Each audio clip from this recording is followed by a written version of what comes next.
Jadi ada pancaran ilmu mata hati. Jadi mata hati kalau sudah dapat ilmu, kita sadar Allah dekat. Tapi pancaran ini belum tentu membuat seseorang bisa memandang.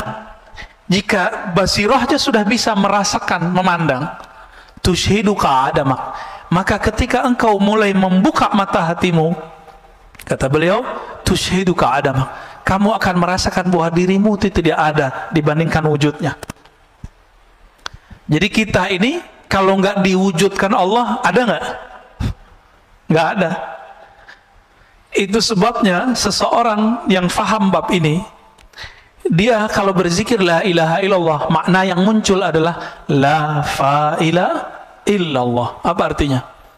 Tiada yang berbuat kecuali Allah.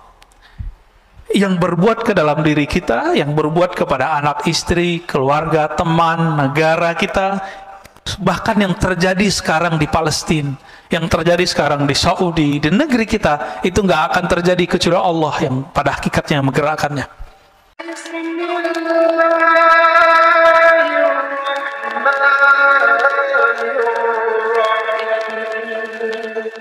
Bapak Ibu yang muliakan Allah, sebelumnya kita membahas tentang kasyaf, ya. Ada kasyaf uyub, ada kasyaf ghuyub. Orang yang dibukakan mata hatinya melihat alam gaib, apakah itu lebih baik daripada orang yang dibukakan mata hatinya melihat aib dirinya sendiri? Ternyata Ibnu Athaillah, beliau mengatakan yang baik itu, yang afdal, yang sempurna adalah orang yang dibimbing Allah untuk membuka aibnya sendiri di hadapan Allah Subhanahu wa ta'ala.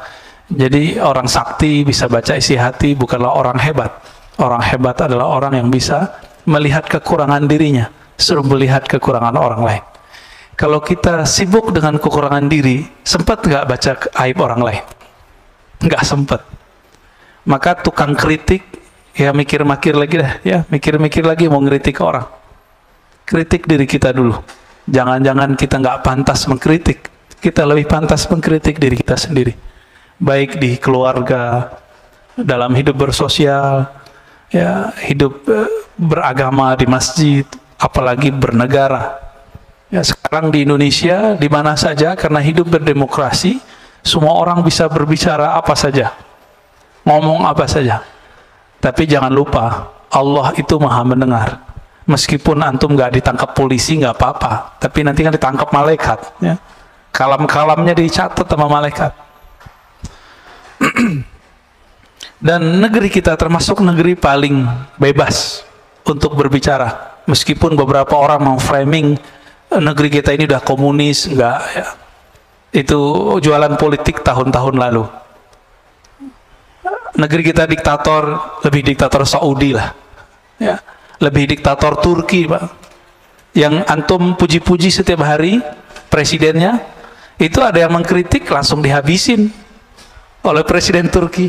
Kelompok Gulen, tahu Gulen ya? Fatwa Gulen itu mencoba mengekspos korupsi. Menurut mereka ini temuan korupsi. Setelah 3 bulan itu temuan itu hilang dari situs mereka. Habis itu terjadi pergerakan, kita nggak tahu siapa yang berbuat. Terjadilah pemberontakan. 2.000 orang berontak, yang ditangkap lebih dari 20.000. Coba kalau orang-orang begitu ada di Indonesia, dibiarin aja, Pak. Orang-orang kayak Gulen ada di Indonesia, dibiarkan, ya. Apalagi di Saudi. Di Saudi boro-boro orang buat pengajian, ngaji hikam begini dilarang. Ngaji hikam kita dilarang, Pak, sekarang. Gak usah ngaji hikam, buat pengajian selain di tempat yang resmi itu dilarang. Maka bersyukur hidup di negeri kita ini. Jangan ngeluh tuh tiap hari dapat berita-berita jelek mulu. Coba baca berita baiknya. Belum lagi kita kan merasakan setiap hari kita bergerak bebas. Yang penting jangan menghujat simbol-simbol kenegaraan aja, ya. Di Saudi, imam Masjidil Haram ada yang memfatwakan boleh mendengarkan musik, langsung ditangkap, langsung dipecat, Pak. Langsung dipecat dari imam Masjidil Haram. Di sini paling cuma dibuli-buli aja. Ya, jadi meskipun negeri kita nggak bagus-bagus amat, tapi ini sudah sangat bagus ya, untuk kebebasan. Mana ada di dunia Pak orang bertarung presiden, calon presiden, sekarang jadi menterinya? Ada nggak di dunia? Baru di Indonesia ada. Di Amerika aja nggak ada. Ya, di Inggris aja nggak pernah terjadi. Ya, nggak pernah terjadi. Nah ini anugerah buat negeri kita, orang-orang kita orangnya legowo. Ya, cuma orang-orang yang kemarin sudah kecuci otaknya itu belum bisa legowo sampai hari ini, masih punya barisan sakit hati. Nah, saya berharap coba deh ya, dibenerin kolbunya. Jangan dengerin berita yang jelek terus. Ya. Dan salah satu hal yang kita syukur tapi juga nggak pantas kita bersyukur. Kita bersyukur tenang, ya, nggak ada terjadi seperti yang terjadi pada saudara kita Palestina. Tapi nggak pantas kita bersyukur di saat saudara kita sedang susah. Maka jika ada kelebihan, berbagilah untuk mereka. Ya. Namun berbaginya jangan serampangan. Berbagilah dengan cara yang taqi, cara yang hati-hati.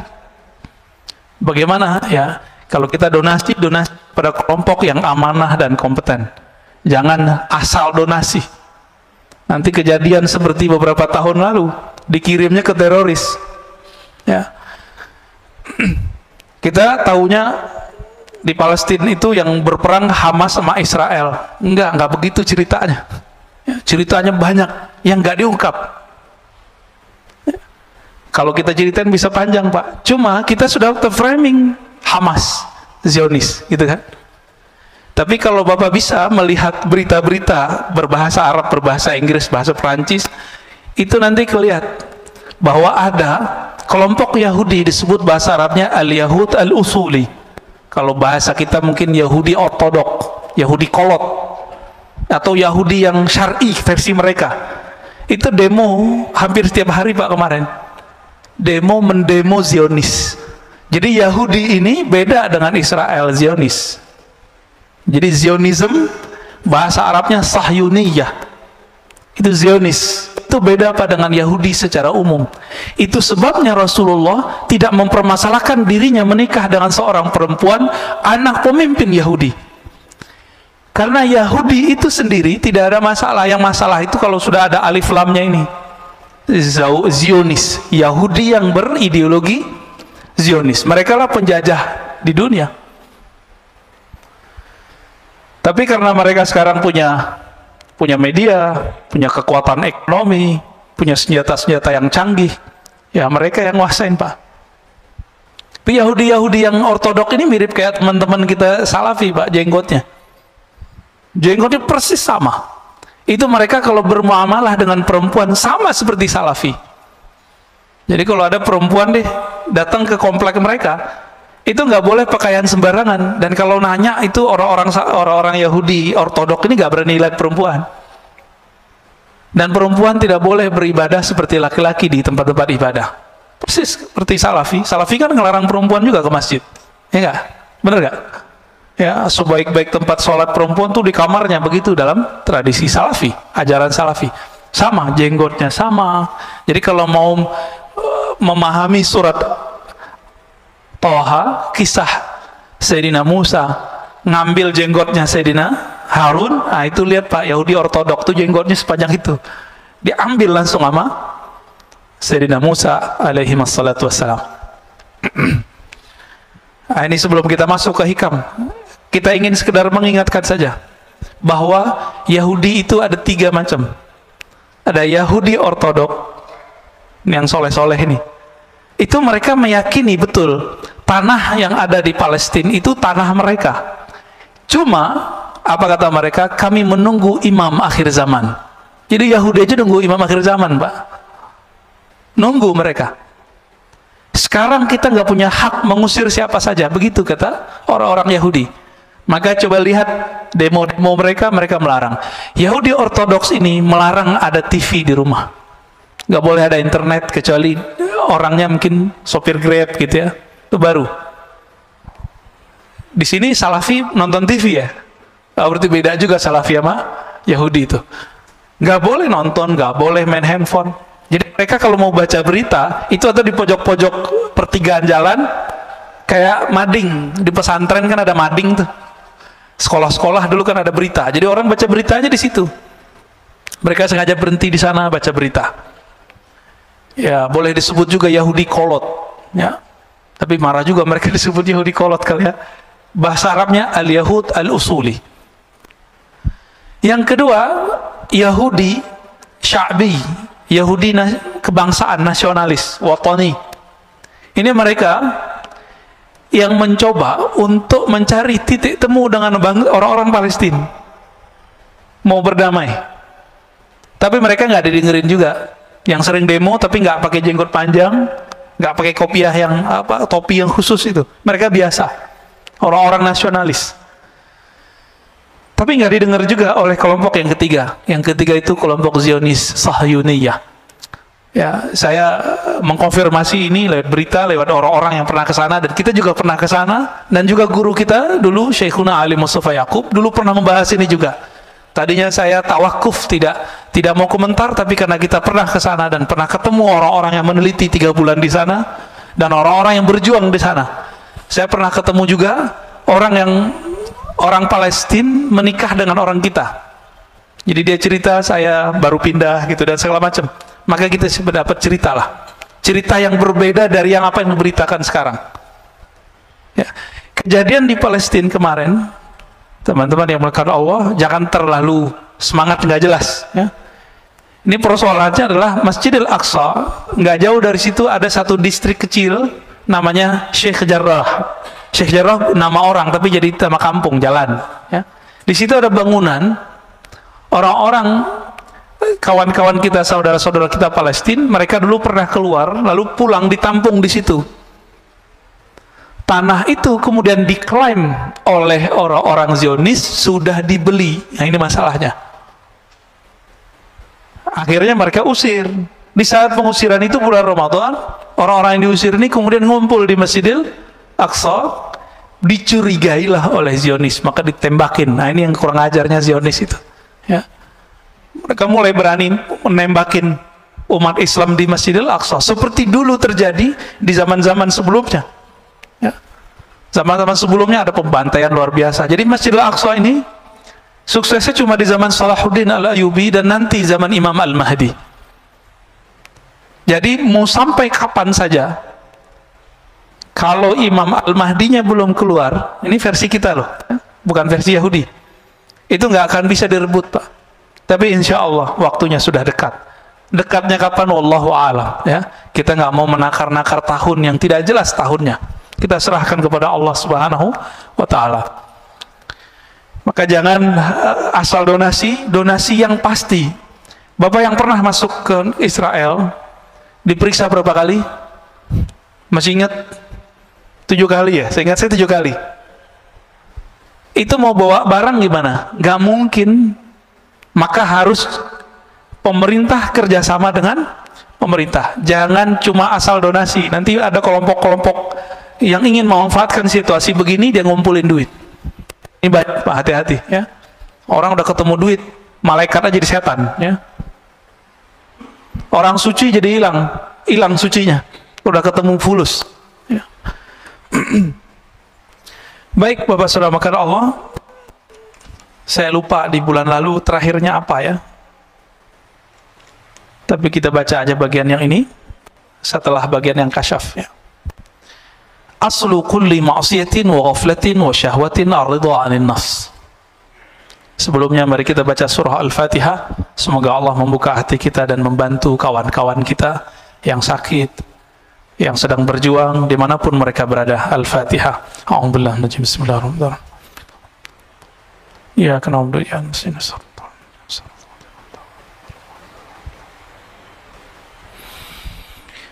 Qala Ibnu Athaillah Sakandari qaddasallahu sirrahu aslu kulli ma'siyatin wa ghaflatin wa syahwatin ar-ridha 'anil nafs. Sumber dari semua maksiat, sumber dari semua penyakit hati bernama lalai, sumber dari syahwat itu adalah ar-ridha 'anil nafs. Meridhai, membiarkan kehendak diri, membiarkan diri kita terpapar oleh syahwat, membiarkan diri kita menikmati tidur lalu tidak tahajud, membiarkan diri kita berdebat, membiarkan diri kita untuk memandang sesuatu yang tidak halal. Maka man radhiya an nafsihi, siapa yang ridha kepada dirinya, di saat itulah dia membuka semua inti-inti dari maksiat. Itu sebabnya Imam Sarid Sakti mengatakan 1000 setan itu nggak ada apa-apanya dengan satu nafs, jiwa. Atas dasar itulah kalau bulan puasa masih ada orang maksiat meskipun setannya sudah dibelenggu. Jadi kalau banyak orang bertanya, kan setan sudah dibelenggu. Nah, ini berarti doktrin kita salah selama ini. Maksiat itu nggak perlu ada setan. Merusak di bumi nggak perlu ada setan, Pak. Bakat alami dalam tubuh kita itu merusak. Itu bakat alami. Inilah yang dibaca oleh setan, yang dibaca oleh malaikat. Apa kata malaikat? Ya Rob, kenapa engkau menciptakan di bumi makhluk yang merusak dan membunuh? Jadi karakter jiwa kita itu sudah merusak. Dan saya sudah pernah membahas sebelumnya, jiwa ini punya karakter hewan, punya karakter buas, hewan ternak dan buas. Dengan karakter ini sudah cukup kita bermaksiat kepada Allah Subhanahu wa Ta'ala. Jadi nggak perlu setan kalau mau maksiat. Bedanya, setan itu menyesatkan. Nah, ini kata kunci. Jadi yang berbahaya dalam hidup kita bukan maksiat, bukan dosa, bukan zan, tapi maksiat yang berisi kepada kesesatan, pemahaman yang sesat, cara pandang yang sesat. Ini yang berbahaya. Kalau dosa, semua kita dosa, dan ini sudah digariskan oleh Allah Subhanahu wa Ta'ala. Sehingga muncul hadis, kullu bani Adam khatta'un. Semua manusia itu pasti khata'. Apa arti khata'? Banyak salah, banyak dosa. Maka seorang manusia itu punya dosa itu biasa, Pak. Yang nggak biasa itu kalau dia sesat, dia menyimpang dari jalan Allah Subhanahu wa Ta'ala. Makanya Nabi Muhammad SAW itu menerima orang-orang yang berdosa, tapi Nabi Muhammad tidak suka dengan orang-orang yang menyimpang.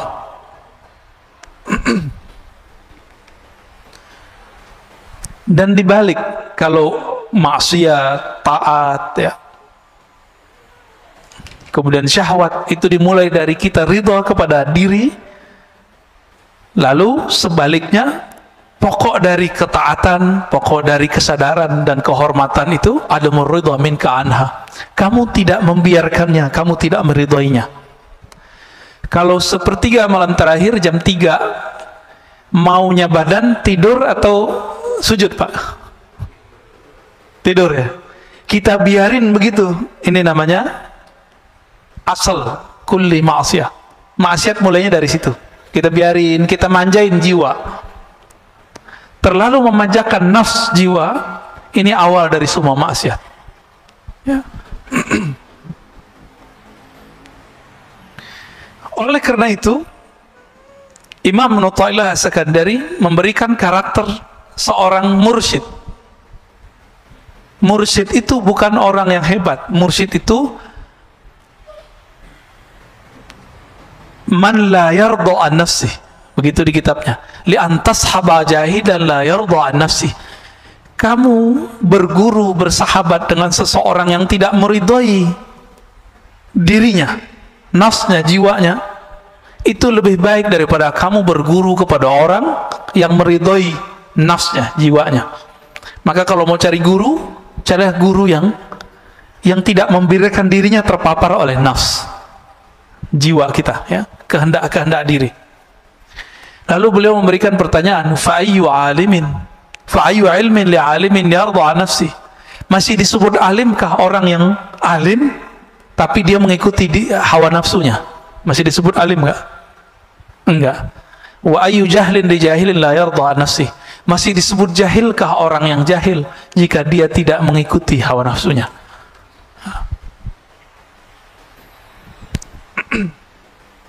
Sekarang kita masuk ke, ada satu istilah di dalam kolbu namanya basirah.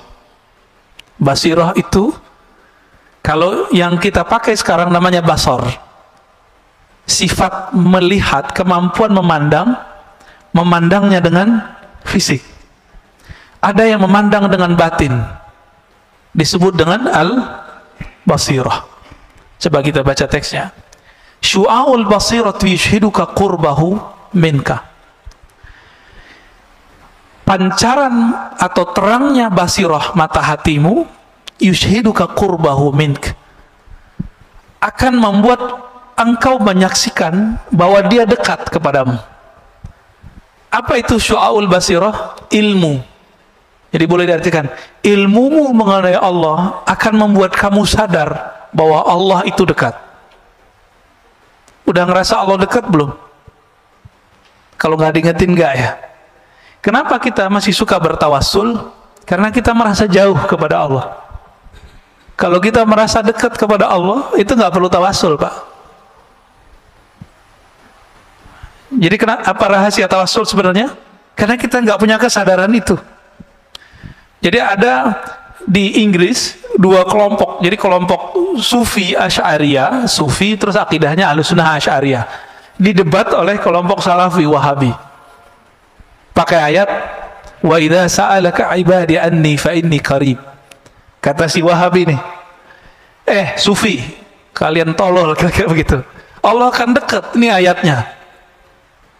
Ini ayatnya, jika hambaku bertanya mengenaiku, maka katakan dia dekat. Ngapain kamu tawassul-tawassulan segala? Apa jawaban dari seorang, ini kelompok perempuan, Pak. Perempuan, tapi berdebat dan canggih sekali ya. Bikin kita jatuh cinta lah dengan dalil-dalil mereka.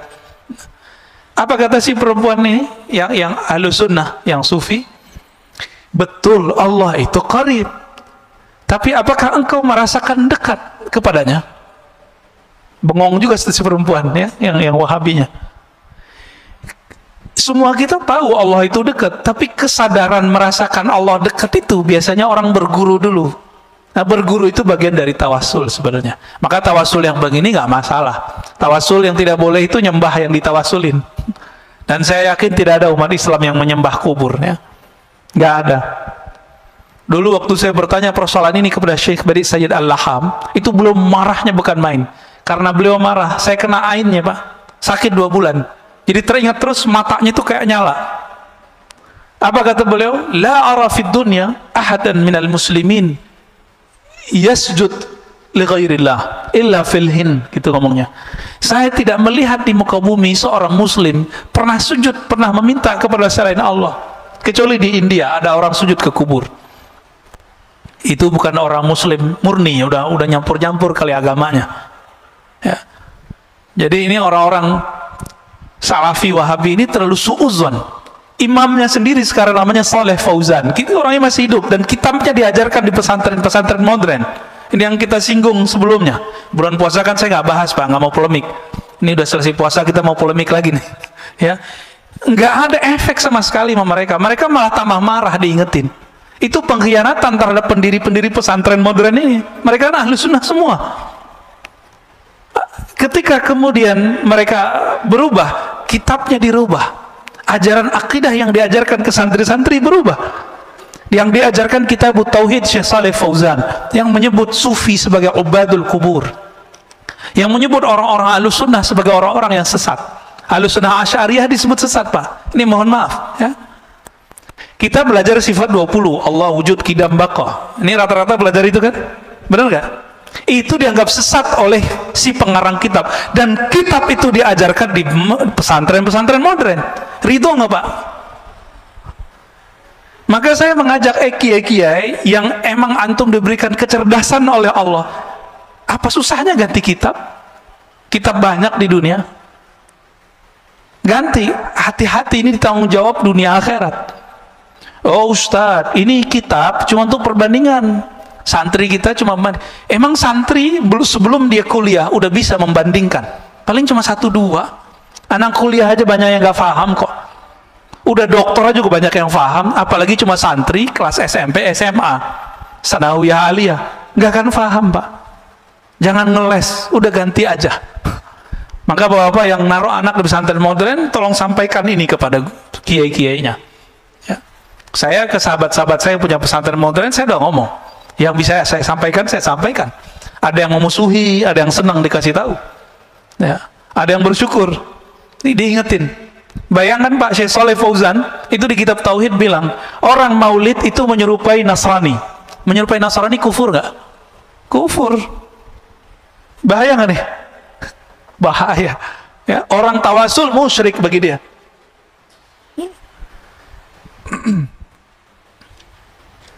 Baik. Wa ainul basirati tushhiduka adamak. Jadi ada pancaran ilmu mata hati. Jadi mata hati kalau sudah dapat ilmu, kita sadar Allah dekat.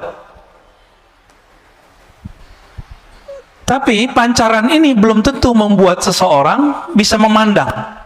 Jika basirahnya sudah bisa merasakan, memandang, tushhiduka adamak, maka ketika engkau mulai membuka mata hatimu, kata beliau, tushhiduka adamak, kamu akan merasakan bahwa dirimu itu tidak ada dibandingkan wujudnya. Jadi kita ini kalau nggak diwujudkan Allah, ada nggak? Nggak ada. Itu sebabnya seseorang yang faham bab ini, dia kalau berzikir la ilaha illallah, makna yang muncul adalah la fa'ila illallah. Apa artinya? Tiada yang berbuat kecuali Allah.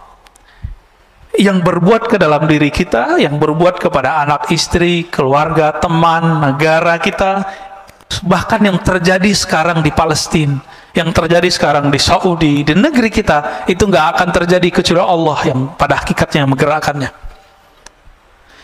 Pandemi sekarang, izin Allah atau bukan? Izin Allah. Ridho nggak? Ridho ya? Pak Mirwan kemarin sakit ya? Kenapa? Kena COVID? Waduh, kena COVID juga. Kalau mas sebelah dibilang munafik Pak.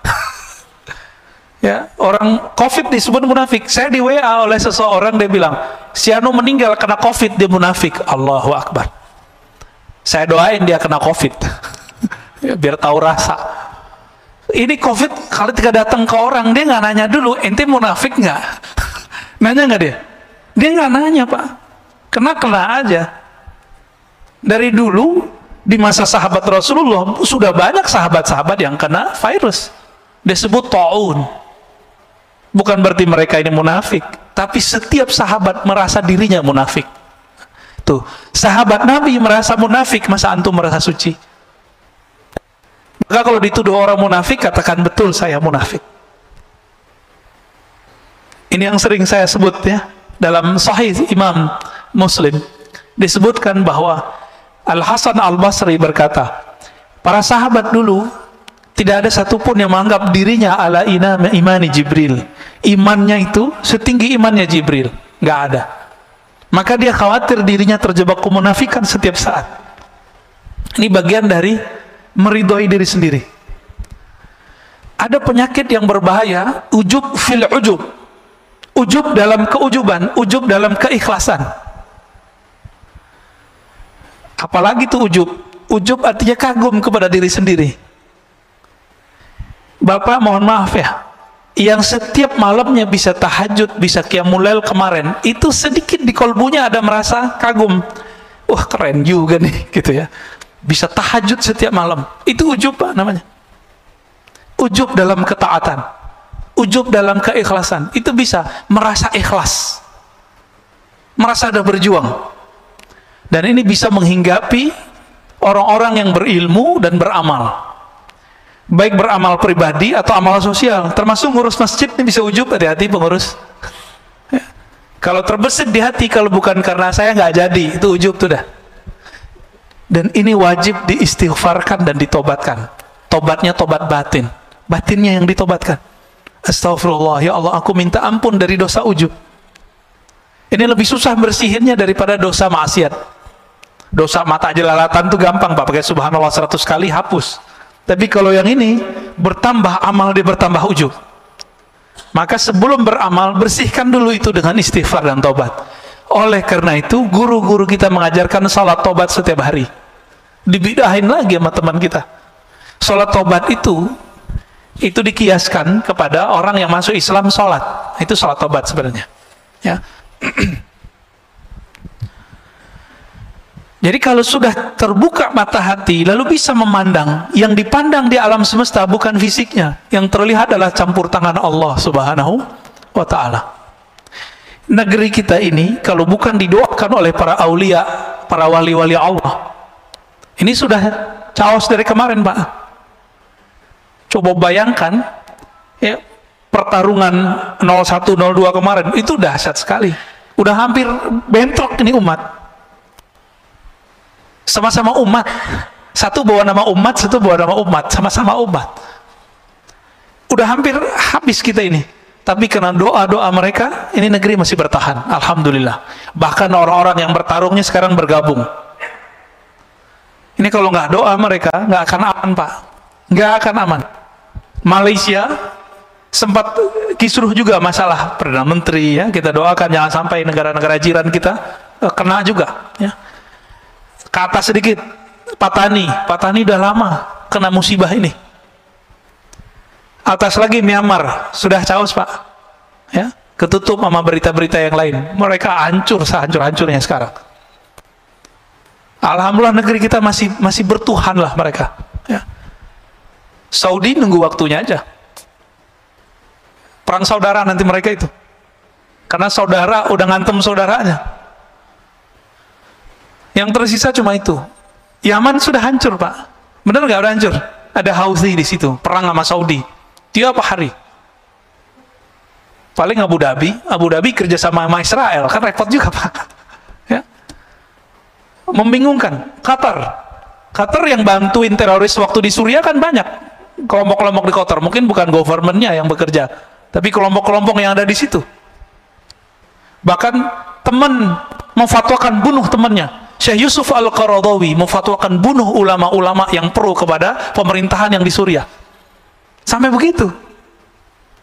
Sampai guru saya Syekh Taufik Al-Buti habis kehilangan ayahnya, datang ke UI, Pak, waktu itu UI Salemba yang pasca sarjana kajian Timur Tengah. Kok ada mahasiswa nanya tega, Syekh, ente pro Asad atau anti Asad? Kok tega nanya begitu? Orang lagi berkabung. Beliau itu orangnya lembut. Itu kalau bahas apa bisa nangis. Bahas bab sholat istisqa nangis. Kita udah bahas tasawuf aja nggak nangis-nangis. Bahas zikir aja nggak nangis-nangis. Beliau bahas fikih nangis, Pak.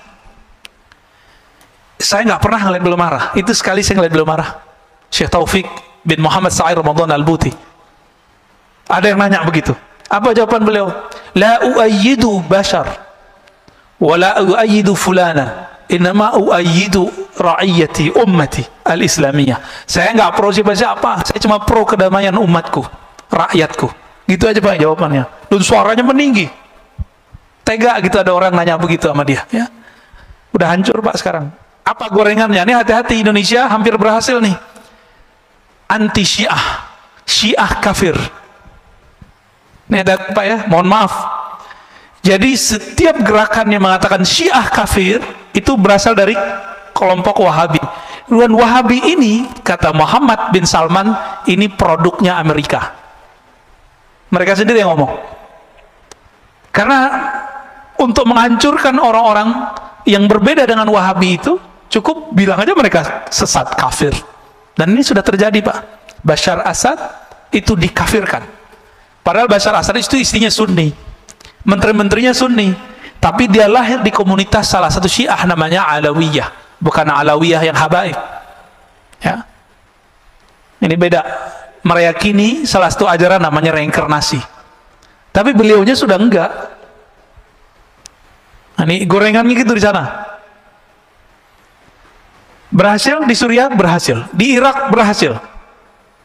Mau dicobain di Indonesia. Saya termasuk pengkritik Syiah, tapi saya tidak mengkafirkan semua Syiah. Kita bisa adu kitab, Pak, ya. Yang kafir itu namanya Syiah Gulat. Apa arti Syiah Gulat? Syiah ekstrim. Syiah ekstrim ini kelompok Kailaniyah, ya, Sabaiyah, Ini saya konfirmasi kepada orang-orang yang juga Syiah, mereka juga mengkafirkan kelompok itu. Kenapa? Mereka menyembah selain Allah. Syiah yang ada sekarang di Bahrain, yang ada sekarang di Iran, itu Syiah yang mana? Itu Imamiyah. Imamiyah ini juga pecah seperti Ahlus Sunnah.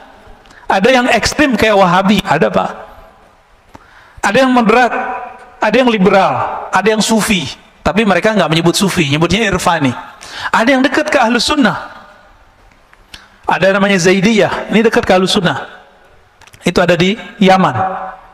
Yang tokohnya sering dikutip-kutip oleh kelompok Salafi, namanya Imam Son'ani, yang nulis kitab Subulus Salam.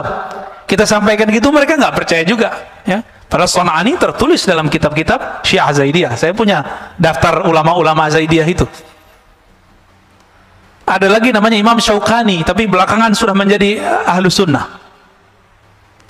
Ini Syiah yang dekat ke Ahlus Sunnah. Dan sekarang muncul Syiah dari Imamiyah yang sudah mulai mencari titik temu dengan Ahlus Sunnah. Salah satunya kelompok Hizbullah yang ada di Lebanon. Pernah dengar Pak? Itu sudah mulai mendekat kepada Ahlus Sunnah. Artinya mereka menolak ajaran mencaci maki sahabat dan istri-istri Nabi. Lalu ada di Kuwait, siapa namanya? Yasir Audah, ya.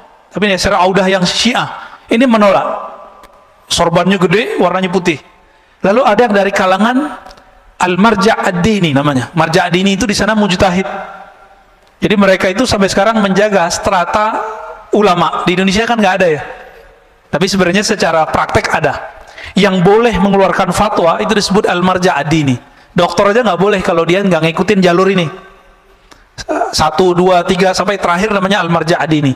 Namanya Sayyid Kamal Al-Haidari. Dia menolak menghujat istri Nabi, tapi mengkritisi beberapa sahabat Nabi, cuma tidak mengkafirkan dan mencaci maki. Apa kata dia? Jika Syiah itu melaknat dan mencaci maki, mengutuk, maka itu bukan Syiah yang saya anut. Ini namanya Sayyid Kamal Al-Haidari. Maka beliau ini dikafirkan oleh kelompok Syiah ekstrim. Jadi ini nasib jadi orang moderat Pak. Nasib jadi Ahlus Sunnah moderat dikafirkan oleh kelompok-kelompok yang saklek. Ini baru ada laporan dari sahabat saya, ya. Buku saya tentang teologi Muslim Puritan yang pernah dicetak oleh teman-teman sini, ya. Pengurus kan pernah nyetak itu ya, tentang genealogi Salafi. Orang nggak ngerti apa-apa, dia orang umum baru hijrah. Itu baca buku saya, itu langsung bilang, oh ini buku liberal. Lu liberal dari mana? Yang nulis orang ngaji hadis kok. Kajiannya itu kan kajian berdasarkan ilmu hadis juga dan ilmu akidah. Jadi bagi dia yang nggak sama dia disebut liberal. Yang paling lucu sahabat saya Ustadz Salman Al-Farisi yang punya pesantren. Antum pernah ke sana ya? Ya ada saya lihat videonya di sana tuh. Yang buat pesantren madrasah hadis Al-Fajr ya, Ruhama Al-Fajr. Pesantren agraria dahsyat itu. Pesantren trainer. Ustadz Salman, saya tanya kemarin, Ustadz, antum dituduh Syiah ya? Karena ngisi di Rasul. Oh bukan itu sebabnya.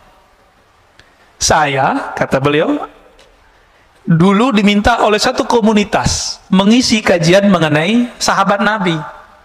Karena yang ada itu anak-anak muda, yang paling cocok sama anak muda siapa? Cucunya Nabi siapa? Hasan dan Husain. Orang-orang Wahabi paling benci sama orang yang membahas Hasan dan Husain. Dianggap Syiah. Nah itulah mulai ceritanya. Kita tahu persis ya Ustadz Salman ini Ahlus Sunnah. Bukan 100% Pak, 1000%. Beliau khatam Kutubus Sittah, kitab hadis Bukhari, Muslim, Abu Daud, Tirmizi, itu lebih sering daripada saya waktu dia di Mekah. Mana Salafi sekarang yang khataman Sahih Bukhari Muslim berulang kali? Nggak ada. Dia yang khatam tuh, Ustaz Salman tuh. Nah, maka kita mikir-mikir dulu mau membidah-bidahkan orang. Kita baca hadis sudah sebanyak orang itu belum?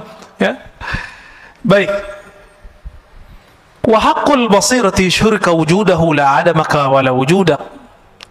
Kalau kita punya ilmu tentang Allah, kita merasa Allah dekat. Kalau mata batin dibuka oleh Allah, kita merasa bahwa Allah yang berbuat di alam semesta. Jika hakul basirah, disebut hakul yakin, Yang pertama ilmu yakin, yang kedua ainul yakin, yang ketiga disebut hakul yakin, keyakinan yang sudah hak. Disebut juga hakul basirah, sudah masuk ke dalam diri kita. Apa yang terjadi?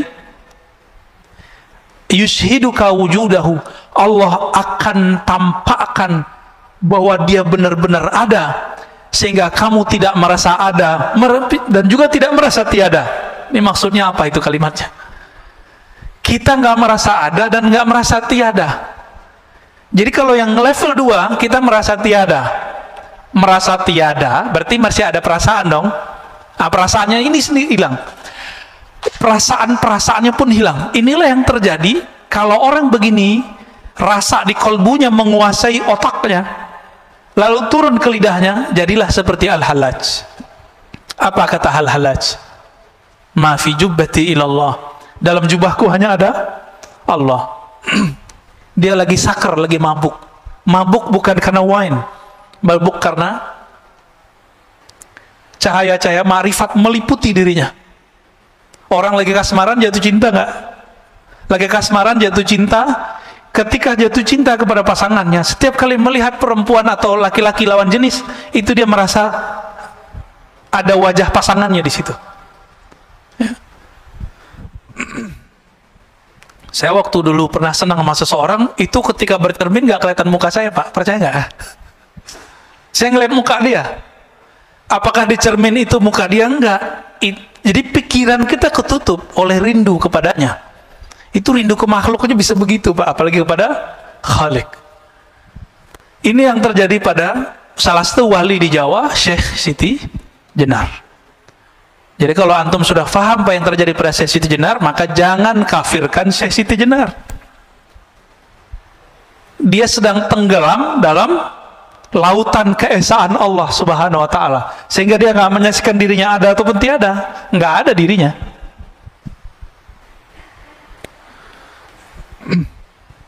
Ini juga yang terjadi pada Imam Abu Yazid. Abu Yazid ini lagi zikir subhanallah, subhanallah, berubah, Pak. Dia nggak memandang lagi yang berbicara ataupun yang dibicarakan. Di saat itu Allah meminjam lidahnya. Subhani, subhani, maha suci aku. Itu bukan Abu Yazid yang maha suci, tapi Allah meminjam lisan Abu Yazid. Namun ada ulama yang ketat, dia menghindari itu terjadi pada dirinya. Itu lebih sempurna, yaitu Al-Qutub Ar-Rabbani Sultanul Aulia Sayyidi Syekh Abdul Qadir Al-Jilani. Itu dia nolak kejadian-kejadian begitu. Jadi dia bisa filter dirinya. Makanya kesempurnaan kewalian beliau lebih tinggi dari semua wali-wali yang ada di dunia selain sahabat-sahabat Rasulullah, ya. Disebutlah beliau Sultanul Aulia, rajanya para wali. Rajanya para wali. Dan itu dikabarkan bahkan beliau masih belum lahir. Udah lahir, masih remaja, dikabarkan oleh gurunya Yusuf Al-Ahmadani. Ya. Itu dikabarkan, ya. Kan Allah wala syai'a ma'ah. Allah itu ada, wala syai'a ma'ah. Tidak ada sesuatu pun bersamanya. Wa huwal an ala ma alaikan. Dia sekarang, dia dulu sama. Dia dulu sendiri atau bersama? Dia dulu di atas aras atau nggak ada aras? Nggak ada aras. Maka dia dulu dan sekarang sama. Oleh karena itu perdebatan mengenai Allah bertempat di aras, Allah di arah tinggi, arah atas, itu nggak ada manfaatnya sebenarnya. Sebenarnya loh, ya. Cuma karena orang awam sudah terjebak mengatakan Allah di atas, maka muncullah pembahasan, benarkah Allah bertempat?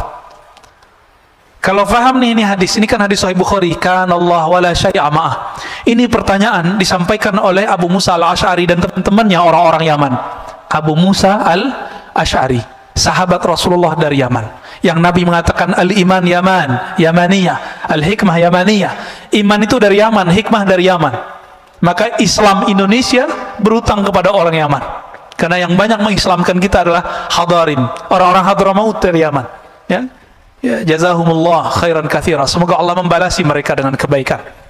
Di Jakarta ada yang tidak mau terkenal di masa hidupnya, sezaman dengan jidnya Habib Jindan, jidnya yang paling atas itu, Habib Jindan yang senior, Pak. Itu punya teman namanya Al-Habib Ali Al-Yamani. Orang taunya cuma Syekh Ali Al-Yamani, nggak mau terkenal. dekat dengan Habib Hussein, luar Batang. Saya sampai sekarang belum pernah Pak ziarah ke luar Batang itu. Ya. Itu ada Syekh Ali Al-Yamani, datang dari Yaman ke sini, bawa Thariqat Qadiriyah dan Thariqat Alawiyah. Ya, nggak dikenal orang, tapi Habib Jindan dikenal sama beliau. Itu kalau gak habaib bisa dicek Pak ceritanya. Siapa nama syekhnya? Syekh Ali Al-Yamani. Nanti cari ya. Namanya Syekh Ali Al-Yamani, yang suka ziarah-ziarah ke sana. Syekh Ali Al-Yamani Penjaringan. Ini kelompok habaib juga. Ya, keturunan dari Yaman juga. Dulu orang Yaman, Abu Musa Al-Asy'ari dan keluarga klannya datang kepada Nabi ngaji. Apa pertanyaannya? Kaifa kana Rabbuna? Wahai Rasulullah, Allah dulu gimana sih? Gitu. Sebelum alam ini tercipta, Allah dulu gimana? Apa jawaban Nabi? Kana Allah, dipakai hadis ini. Kana Allah wala syai'a ma'ah. Allah ada dulu di masa yang qadim.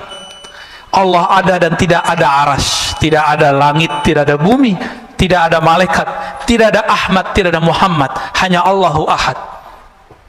Itu dia. Itulah makna kul huwallahu ahad. Rahasia kul huwallah di situ, Al-Ikhlas. Allah senang disebut sendiri. Allah senang disebut esa. Kita kalau punya jasa kan nggak pengen disebut jasa orang lain bersama jasa kita. Yang boleh begitu cuma Allah, yang boleh narsis itu cuma Allah. Jadi yang maha narsis itu cuma Allah.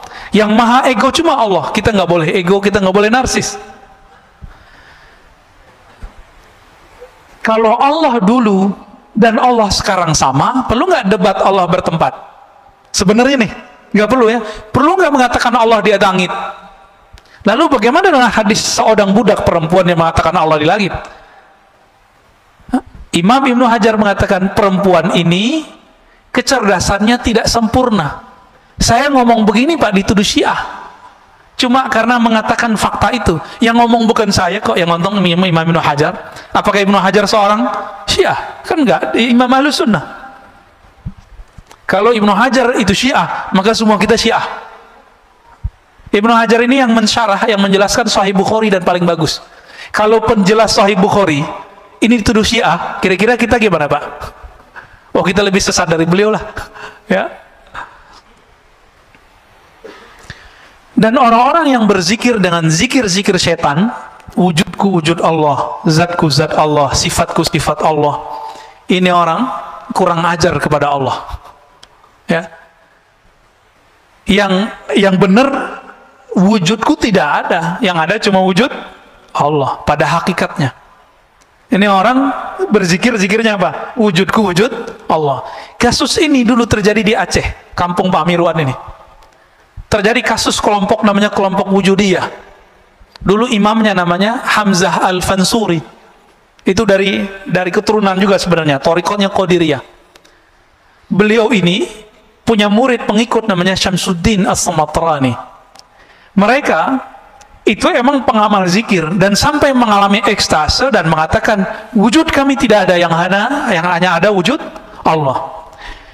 Lalu di masa Syekh Nuruddin Ar-Raniri, itu campuran, dia ibunya Melayu, ayahnya India, Randir atau Ranir, keturunan Arab juga. Beliau ini dari Gujarat datang ke Aceh dan nulis dalam berbahasa Arab Melayu, bahasa Jawi, bahasa Aceh. Nulis tentang sultan, tentang akidah. Saya membaca salah satu kitabnya, Kashful Ma'lum, Masya Allah, luar biasa. Beliau mengkritisi apa yang terjadi pada zaman Hamzah Fansuri. Karena menurut beliau, orang ngomong wujudku wujud Allah, ini dia belum nyampe kepada masa ekstase seperti Al-Hallaj dan yang lain-lain, Abu Yazid. Maka mengatakan itu haram. Jadi Bapak saudara Allah, kapan seseorang boleh mengatakan wujudku tidak ada, yang ada wujud Allah? Dia kalau sudah sampai di hakul yakin. Tapi kalau kayak kita ini, kita kan baru sampai di hakul ilmu yakin, teori bertuhan. Ilmunya dalil, mana dalilnya? Orang seperti ini haram mengatakan tiada ada wujud kecuali wujud Allah. Sisa ajaran ini dipakai oleh Kartosuwiryo. Dia ajarkan ke santri-santrinya waktu berjuang. Santri-santrinya yang sekarang zikirnya begitu, padahal makomnya belum nyampe. Sekarang kan masih ada tuh NII, DII. Mereka punya khalifah sendiri, Pak. Punya amir sendiri, punya menteri sendiri sekarang. Cuma sebatas tradisi, struktur masyarakat. Saya dengar salah satu murid yang ngomong, la ilaha illallah tu la wujuda illallah. La mawjuda illallah. Tiada yang wujud kecuali Allah. Ini kan gawat. Itu nggak boleh dilafazkan kecuali sudah nyampe. Ya. Jadi kalau sudah merasakan bahwa kita ini ada karena diadakan Allah, berarti baru ilmu yang pertama. Belum boleh ngomong wujud saya, wujud Allah. Kalau yang kedua, yang berbuat hanya Allah. Yang ketiga, tiada wujud dan tiada juga ketiadaan itu kecuali hanya Allah Subhanahu wa ta'ala. Semoga pusing. Udah syuruk, Pak. Kali mau ada yang ditanya, mau diskusikan, silakan. Ini ada permintaan doa dari sahabat kita, Pak Asmar ya, dekat sini ya, Pak Asmar Haris. Anaknya di Aceh sekarang, sedang opname, sedang sakit. Saya mohon Bapak Ibu keikhlasannya untuk mendoakan kiriman Fatihah. Ya, Al-Fatihah ila ruhi waladih wa jismih aulia perdikta. Al-Fatihah. Bismillahirrahmanirrahim. Suratul ladzina an'amta 'alaihim. Al-Fatihah wassalatu. Amin. Sallallahu. Ya, terima kasih. Assalamualaikum warahmatullahi wabarakatuh. Assalamualaikum. Memahami apa yang Ustaz sampaikan tadi ya cukup memusingkan, betul, cukup pusing. Jadi namun dalam ini kita tetap berusaha bagaimana untuk bisa mendapatkan pemahaman yang lebih jelas untuk lebih mendekatkan diri kita kepada Allah. So tadi dikatakan ada ilmu, kemudian ada di amal, kemudian yang paling tinggi itu adalah hakul yakin. Ini adalah yang melihatnya basiroh. Jadi bagaimana kita untuk bisa mewujudkan basiroh ini dalam diri? Apakah basiroh itu bisa diwujudkan di dalam diri kita untuk bisa meningkatkan pendekatan kita kepada Allah Subhanahu wa ta'ala? Bagaimana? Kira itu sebentar. Terima kasih. Assalamualaikum warahmatullahi wabarakatuh. Assalamualaikum warahmatullahi wabarakatuh. Caranya dengan riyadhah dan mujahadah, Pak. Apa arti riyadhah? Mengulang-ulang zikir yang diberikan guru, lalu mujahadah bersungguh-sungguh, dan yang ketiga ma'rifah, berma'rifat, berilmu. Dan yang paling cepat itu yang nomor 3, paling cepat. Maka kajian-kajian ma'rifatullah mestinya sekarang sudah nggak jadi aib lagi, sudah nggak malu-malu lagi orang ngaji ma'rifatullah. Kajian kitab ini, kitab Al-Hikam, adalah salah satu mengarah ke sana, mengarah ke ilmu ma'rifatullah, mengenal Allah Subhanahu wa ta'ala. Jadi yang dibicarakan Allah aja, bicarakan Allah, hubungan kita dengan Allah, masalah kita dengan Allah, itu Pak, nanti muncul sendiri itu. Tapi karena ngajinya cuma sekali sebulan, susah Pak. Saya nggak minta jadwal lagi Pak ya, udah nggak ada jadwal lagi, udah cukup udah 2 kali ya. Udah ada risalah Kusyairiyah, udah ada hikam, itu udah cukup ya. Bahkan kalau perlu sekali juga nggak apa-apa ya. Kalau saya ngaji 2 kali seminggu, ngaji ma'rifatullah, belum lagi kita buat kajian sendiri di Ribat, itu bisa 3 kali, bisa 4 kali Pak. Ma'rifatullah itu melahirkan rindu kepada Allah Subhanahu wa ta'ala. Kalau ada rindu, masa sekali seminggu doang, sekali sebulan doang? Nggak mungkin. Bisa maunya tiap hari kita ngomongin Allah. Itulah yang terjadi nanti pada ahli surga, ketika mereka sudah bosan dengan nikmat seksual, udah bosan dengan nikmat makan dan minum, nikmat main-main, ngegame. Di sono kita terbang langsung Pak. Semua yang ada di game-gamenya antum tuh ya itu nanti ada semua tuh, Indra. Ada semua nanti di sono. Yang dibayangkan orang bisa pindah-pindah planet, nanti di sono bisa semua. Nanti orang bosan. Ada kejenuhan yang nggak tahan. Makanya Allah muliakan ahlul firdaus. Orang firdaus ini karena mereka menjaga ma'rifatullahnya pagi dan sore. Dia zikir pagi, zikir sore, subuh, maghrib. Itu dia tunggu dan dia merindukan. Setiap kali kita merindukan Allah, sebanyak itulah nanti kita merindukannya dan diberikan ru'yatullah nanti di surga. Jadi siapa yang Allah perlihatkan dirinya nanti di surga? Itu orang-orang yang setiap mau subuh dia rindu ke masjid, mau ketemu Allah di masjid. Allah bukan di masjid. Ini cuma media aja. Mau maghrib dia datang. Maka Ibnu Umar mengatakan, kami sahabat Rasulullah nggak ada tuh datang ke masjid udah azan, nggak ada. Kami datang dan rindu kepada Allah, rindu kepada Rasulullah. Kami berduyun-duyun masuk masjid, macet tuh Pak. Kalau zaman sekarang udah macet duluan tuh. Sebelum maghrib itu udah rame masjid. Sebelum subuh udah rame masjid. Mereka dulu begitu sahabat Rasulullah. Maka Allah kasih rahasia mereka ini, dan sampai zaman sekarang, siapa yang menjaga dua waktu ini, Allah akan memperlihatkan dirinya melepas semua kerinduan ahli surga Firdaus 2 kali sehari, semalam, pagi sore. Tapi seharinya, sehari semalamnya sama dengan 1000 tahun dunia. Pagi sampai sore 500 tahun, sore sampai malam 500 tahun. Gimana nasib orang yang cuma minta bidadari 72 terus bunuh orang? Itu waras nggak sih Pak? Ibu, waras nggak? Saya mau dapat nikmat bidadari 72 terus saya ngebom orang, itu waras nggak sih?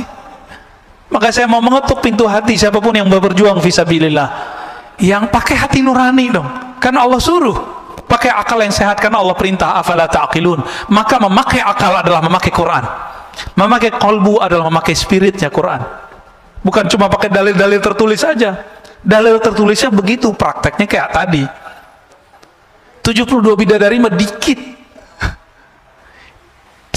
Semasa di dunia Sayyidina Daud punya gundik 1000 Pak, pelayan cantik-cantik semua itu 1000, dan seluruh dunia, bukan cuma wilayah Arab, Israel, Romawi, Persia, enggak, seluruh dunia dia punya. Begitu juga Nabi Sulaiman, seluruh dunia dia punya. Kaisar di Cina punya pelayan gundiknya 5000, nggak sempat megang kali ya,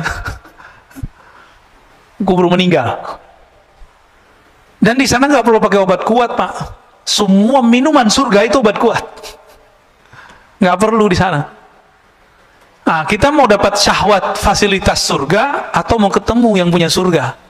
Kalau mau ketemu yang punya surga, wajib belajar ma'rifatullah, wajib belajar ma'rifatullah. Bapak sholat 1000 rakaat nggak akan ketemu kalau nggak kenal Allah. Makanya dari awal kita sudah sering katakan, lebih afdal ngaji apa sholat sunat? Ngaji. Ngomong begini, ngomong tentang Allah, itu Allah lebih suka Pak daripada sholatnya nggak khusyuk. Antum nih sholat sekarang, kita lagi ngaji, pasti pikirannya kemana-mana. Atau merasa diri, wah ustadz nih nggak benar nih, orang udah syuruk masih aja gitu ya. Semoga nggak begitu Pak ya. Tapi saya yakin bertengkar tuh di pikirannya. Mau ngaji pas sholat sunat, mau ngaji pas sholat sunat, mending ngaji aja dulu. Tapi Bapak yang mungkin mau buru-buru silakan. Mungkin mau kerja, Sabtu mau kerja apa Pak? Dikerjain kali ya. Jadi ngomongin begini nih, ngomongin sifat Allah, ngomongin surga Allah, ngomongin tentang Allah, itu Allah lebih suka daripada kita baca Quran berlapis-lapis tapi nggak ngerti. Tapi kalau Bapak ngerti kok bahasa Quran, di situ banyak sifat Allah, Allah juga suka. Jadi kapan baca Quran jadi mulia? Kalau saya baca Quran dan saya ngerti di situ sifat-sifat Allah. Saya mau tanya nih, kita senang nggak dibicarain kebaikannya sama orang? Kita, narsis ini pancaran dari narsisnya Allah. Makanya Allah mengatakan, al-kibriya'u ridai, kesombongan itu, keujuban itu milikku semua, bukan milik kalian. Maka yang boleh sombong cuma Allah. Sombong artinya merasa besar. Lalu kita bicarakan kebesarannya, makanya Allah suka sama orang-orang begitu, daripada sujud pikirannya kemana-mana. Ya, ini yang dikatakan oleh Imam Syafi'i, ya, diriwayatkan juga oleh Imam Ibnu Majah. Orang bicara ilmu tentang Allah, satu bab saja, itu lebih utama daripada sholat 1000 rakaat. Lebih utama Pak.